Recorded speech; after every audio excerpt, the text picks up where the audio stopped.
Hello everyone and welcome to Galore. Today I'll be showing you a new preset called Polaroid. It's a vintage preset with purple tones which is imitating Polaroid pictures. It's a free preset for Lightroom mobile, so you can download it right from your phone. The file is protected with a password, so to get it you'll need to watch the whole video till the end. There will be 4 numbers appearing in the right upper corner, right here.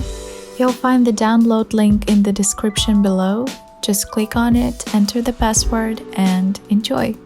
If you want to get new free presets from me every week, please like and subscribe so that I see and know that you enjoy those.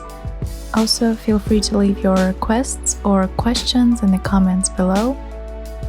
You can also visit my online store with exclusive presets that I won't be posting here on YouTube and premium bundles which you can download and get all of my presets at once and save your time.